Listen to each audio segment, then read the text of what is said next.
اصابع راغلی دی د مبارک پوری صاحب چې کومه نسخه د پاغي کې لیکلي دي دیت اصابع الیدین والرجلین سواء باب داسې لګولې دی چې باب دی چې دیت د اصابع د یدین او د رجلینو یو برابر دی څه فرق پکې نشته ګوته د لاس او ګوته د پښې د دې دیت یو مرده حدثنا أبو عمار قال حدثنا الفضل بن موسى عن الحسين بن واقد عن يزيد بن عمرو النحوي عن كرمتان بن عباس قال قال رسول الله صلى الله عليه وسلم في دية الأصابع اليدين والرجلين ويلي په دیت د ګوتو کې د الله رسول داسې ویلي دي چې دیت د ګوتو چې دی یعنی داسې ویلي په دیت الاصابع دلته خو داسې راغلی دی خو هغه دغه نسخه چې دغه کې داسې دی چې داسې ویل دي چې دیت اصابع الیدین والرجلین سواء عشر من الابل دواړو کې ګوته د پخې د کده لاسي خلص او خان به ورکې لكل اسبوعين د هر ګوته د پاره د ابهامي ګوته د پاره په بل روایت کې براشي خنسري ګوته د پاره یو حکم دی دا ابهام او خنسر ذکر اخلي دی روایت کې رستنی چې ابهام ډیره پیړه دا او خنسر ډیره صدا نارای دا کنارای ګوته اوم دغه دی ک پیړه ګوته یوم دغه بل ور پکې داري چې په کچا ګوته کې څو مفاصل دي درې او په ابهامي ګوته کې څو دي دوا نو که دوا مفاصل دي که درې مفاصل دي حکم یو دی دا حدیث ابن عباس حسن صحیح والعمل على هذا عند أهل العلم وبه يقول سفيان والشافعي وأحمد وإسحاق والحنفية وهو الراجح طول دا يو اتفاقي مسلك دي شي وقت كبا لسوخاني حدثنا محمد بن بشار قال حدثنا محمد بن سعيد ومحمد بن جعفر قال حدثنا شعبة عن قتادة عن كرمتان بن عباس عن النبي صلى الله عليه وسلم قال هذه وهذه سواء هذه دا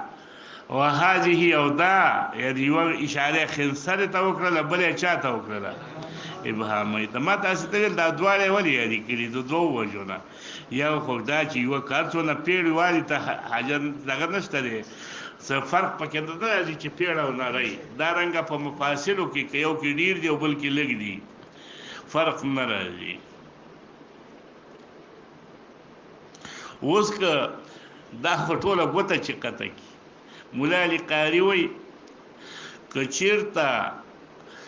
یو قطع انمولة من انامله د انامل غوڅ کی انامل دی بندونو ته یو بندې غوڅ کړ دو باندې غوڅ کړ نو دا ټول درې واړه باندې چې غوڅ کی نو دا څه شو ګوته شو لدی کې بلسي اوس که یو باندې د نه غوڅ کو وای نو دی کې سولوس د دیت دی سولوس په د لاسو وکانو د لاسو سولوس په ور کوي او چې اوس په ابهامي ګوته کې د یو بن غوڅ کو د دې باندې سفر کوي وای نیسه بور کې ځکه هغه کې دوه څري بندونه دي باب ما جاء في العفو عفو دا یو مسله ده او هغه دا چې صاحب د مقتول یعنی وارث د مقتول که هغه عفو او کی قاتل ته د قصاص او وی چې زه دیت اخلم نو دا دیت حق د دی وارث د مقتول لیکنا دا دیت په اجازه د قاتل سره داخلي اوس په قاتل باندې خو قصاص دی اوله خدا مقتول وارث دا وی چې زه قصاص نالم زه دیت عالم نو هغه قاتل ته وی چې نه سبا ما سره پیسې کوي ما مړکا په قصاص خو نه دیت خو نه درکو نو دا خبره دغه قاتل صحیح ده کنه واک د مقتول لیک هغه روپۍ اخلي او هغه دیت اخلي دا یو مسله د اختلافي او چې دا واک د چا دی د مقتول واک دی ان د وارث د مقتول کنه د وارث د مقتول نه دغه قاتل چې دی هغه اجازه شته په دیت کې کنه شته. حدثنا احمد بن محمد حدثنا عبد الله بن المبارك حدثنا يونس بن اسحاق حدثنا قال دق رجل من قريش سن رجل من الانصار مات که یو سړي د قریشو غاښ د یو سړي د انصارو فاستعد عليه معاویته استعد معنا څه فاستنصر عليه دغه سړي په خلاف باندې امداد وغوښته دغه سړي چې د چا غاښ مات شو د معاویه رضی الله عنه نه معاویه رضی الله عنه ته ویل چې یا امیر المؤمنین ان هذا دق سن د زما غاښ مات کړی دی. نو معاویه رضی الله عنه ویل ان سنرزیک من به تا راضی کوو. معاویه رضی الله عنه دې کس ته ویله دې چا باندې چې جنایت شو غاښ مات شو دې ته ویله چې من به تا خوشحاله کړو. وألح الآخر على معاوية فأبرمه الله دلته د آخر نه دغه کس مراد دی چې دا چا ورته شکایت راوړی او غاښ مات شو دا د چا چې غاښ مات شو دغه مراد دی هغه مدعا علیه نه دی مراد چې دغه داسې ویله هغه بل ورته داسې ویله بل ورته نه دی ویلي. نو دته چې اخر ویلې دی په اعتبار د معاویه رضی الله عنه سره چې یو خو معاویه شه خبره وکړه او بل دا کس چې چا وته دا شکایت را ورسو چې زما غاښ مات دی. نو د دې غاښ ماتې سړی چې د مبالغه وکړه په معاویه رضی الله عنه باندې فابرمه ابرام ویل کېږي ستړیوالي ته فابرمه عمل له یعنی معاویه رضی الله عنه ستړی کړ هغه ته هم دا ویل چې څه خیر دی معافي کړه دیت واخله روپۍ واخله دا واخله هغه والله کو واخله. نو په سوال کولو باندې معاویه رضی الله عنه ستړی کړ هغه راضي نشه فلم یورزه راضي نشه. معاویه رضی الله عنه تر چې نه راضي کېږي بس واخله شانک به صاحب کنه خوښ کا خپل صاحب دی واخله او غاخله مات کړ. ابو دردا جالس عنده دی مجلس کې د رسول الله مشهور صحابي ابو دردا ناستو. فقال ابو دردا حدیث بیان کړ چې ما د رسول الله نه اوریدلی دي زما غوږونو ته اوریدلی دي زما ووعه قلبي زما د زړه حفاظت کړی دی چې د الله رسول ویله چې کوم سړی ته تکلیف داغه په بدن کې چا ورسو یعنی بدن کوم عضو علما ته کړله غوڅه کړله فیتصدق به او دا پاغه تصدق کی چې موانخلی قصاص موانخلی سموانخلی الا رفعه الله به درجه الله په دې باندې د درجه او شته کی او د ګناونه لري کی. انصاری سړي چې دا واورید نو ابو دردا ته ویل انت سمعته من رسول الله صلی الله علیه وسلم تا په خپل د رسول الله نه دا حدیث اوریدلی. ابو دردا وتل سمعته اذناي ووعاه قلبي قال فاني اعذرها زي پریدم ما معاف کو بس نه اخلم. معاویه رضی الله عنه ورته ویل چې تا معاف کو خلا جرم الله اخيبك زبتا نه امید کوم فامر له بمال امر او کاغه ته په مال باندې چې تا معاف کو زه تعالی خپل طرف نه صدر کوم مال در کوم. باب ما جاء في من رزح رأسه بصخرة دا یو مسله ده اختلافي چې دا قصاص چې اخیستل کېږي د قصاص کې مثلیت شرط دی که مثلیت پکې صحیح نه دی. مثلا تا ستا ورور ستا تره چا وجلی دی او په چاقوګانو یې والی دی نو ته به هم په چاقوګانو وې ستا ترې وجلی دی فرضاً په ډانګو یې والی دی نو ته به هم په ډانګو وې ستا تر ماما ستا ورور یې وجلی دی په غټه ګټه یې ایشتلی دی نو ته به هم په غټه ګټه ولې نو دې ته ویلی کېږي قصاص بالمثل د ائمه ثلاثه په نسبت باندې قصاص بالمثل دا جایز دی او امام ابو حنیفه رحمه الله وی چې قصاص بالمثل جایز نه دی بلکې لا قود الا بالسيف قود نشته مگر په چا باندې دی په تور باندې دی دا حدیث چې امام ابو حنیفه پیش کړي لا قود الا بالسيف دا په ټولو طرقو سره ضعیف دی البته علما وایي چې یو تایید قوی د دې لپاره دغه حدیث دی د شداد ابن اوس چې نسائی نقل کړی دی مسلم نقل کړی دی صحیح روایت دی چې ان النبي صلی الله علیه وسلم قال اذا قتلتم فاحسنوا القتل واذا ذبحتم فاحسنوا الذبح اوس دغه روایت نه داسې معلومیږي چې د الله رسول احسان فی القتل ویلې دی نو کتا سره چا ظلم هم کړی دی هغه په ګټو کې چخنیا کړی دی ته سره احسان فی القتل وکا او د احسان فی القتل براشي چې رسول الله صلی الله علیه وسلم وی توله چاړه خته رکا نو چاړه خته رکا چې زرت ساوخی نو دغه روایت مستدل جوړې دی شي د فقه حنفی د فاره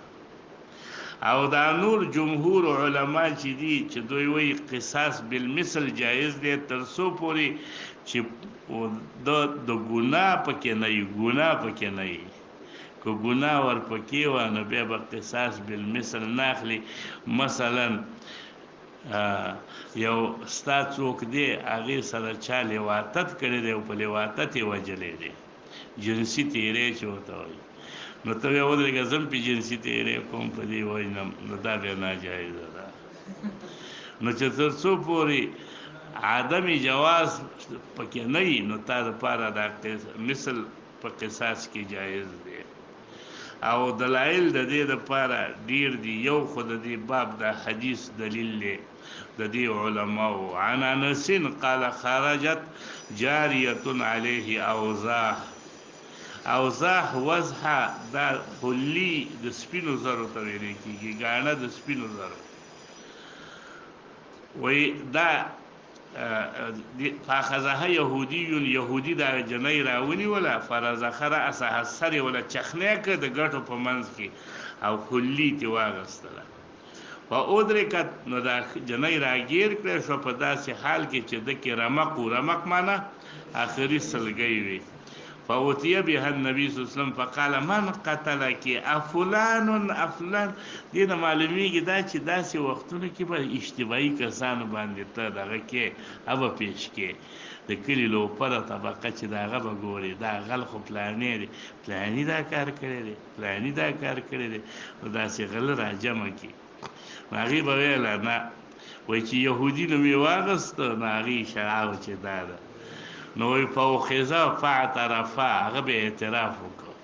دې کې یو مسله بس تاسې په وړاندې راځي چې دا سړی چې قتل په آخري وختونو کې او څوک چې پوښتنه وکړي یا صاحبه ته چا وجلی او هغه وایي زه پلاني وجلی یم د ده خبرې لره اعتبار شته که نشته شرعا د دې خبرې لره احتجاج چې اوس ورور یې راپاتېږي چې ما ته یې ویلي دي چې پلاني وجلی دی زه به پلانې وجنم حاکم را پاسېږي چې او د ویلې دي پلاني وجلیم اوس به پې هغه پانسي کوو د دې قول لره اعتبار شته که نشته نو د اکثر علماو رای دا د امام مالک رحمه الله وایي چې دې وخت کې څوک دروغ نه وایي چې چا باندې آخري سلګۍ نو د ده خبرې لره اعتبار دی هر څوک چې وښود بس هغې باندې به قصاص نافظېږي او دلیل یې دا دی چې وګوره دې یهودي وښود نو ځکه په حد نافذ شو په یهودي باندې په قول د دغه جاریې باندې خو حق دا ده چې دلته دا راځي فاعترفه هغه سړي بیا څه وکړو اقرار وکړو نو ټیک نیولی خو یې شی د هغه په خوله باندې خو که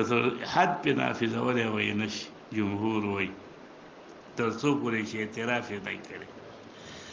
نو د دې نه معلومیږي چې رسول الله صلی الله علیه وسلم رجح رأسه بین حجرین لکه څنګه چې د دغه جاریې سره کوم عمل کړی او دغسې د دغه یهودي سره وکړو په دې باندې استدلال جمهور علماو کړی دی چې وګوره بالمثل قصاص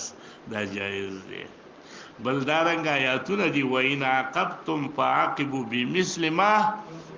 عوقبتم. بل آیات دی فاعتدوا عليه بمثل ما اعتدى عليكم. لکه بل آیات د سورۃ شورى وجزاء سیئة سیئة مثلها لکنه. او دغه رنګ یو حدیث د بهقي هم نقل کړی دی چې من غرق غرقناه ومن حرق حرقناه. نو د دې روایاتو ټولو نه جمهور وایي چې قصاص بالمثل یعنی څنګه چې ستا ورور تر چا په کومه طریقه وجلی دی تم هغه طریقه ورسره استعمالولی شي، خو تر څو پورې چې مفضي نه وي چاته د ګناه کار ته. وی دا اور سوځېدل هم دې روایت کې راځي چې جایز دی چې تی په اور سېځلی. اوس په هغې کې راځي په بعض روایتونو کې منع هم راغلی ده. باب ما جاء فی تشدید قتل المؤمن. د مؤمن سړي وژلو په باره کې څومره حکم کې سختوالی دی. عن عبد الله بن عمرو أن النبي صلى الله عليه وسلم قال لزوال الدنيا أهون على الله من قتل رجل مسلم. قال أبو عيسى وهذا صح من حديث ابن أبي وفي الباب عن سعد. قال أبو عيسى حديث عبد الله بن عمرو هكذا رواه ابن أبي عدي عن شعبة عن يعلى بن عطاء عن عبد الله بن عمرو عن النبي صلى الله عليه وسلم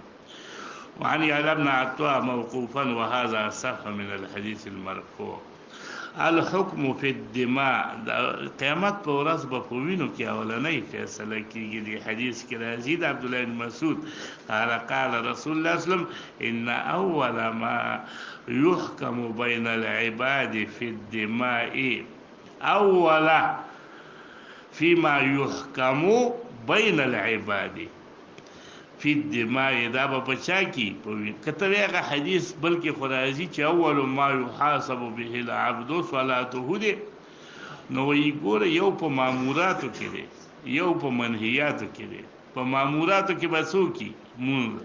په منهیاتو کې به خطرې کړي. وبه حدثنا ابو سعيد الخدري وابا هريره يذكران عن رسول الله صلى الله عليه وسلم لو ان اهل السماء واهل الارض اشتركوا في دم مؤمن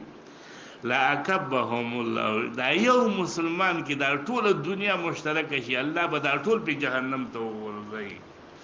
په یو مسلمان باندې. باب ما جاء في الرجل يقتل ابنه يقاد منه عمله. یو سړی دی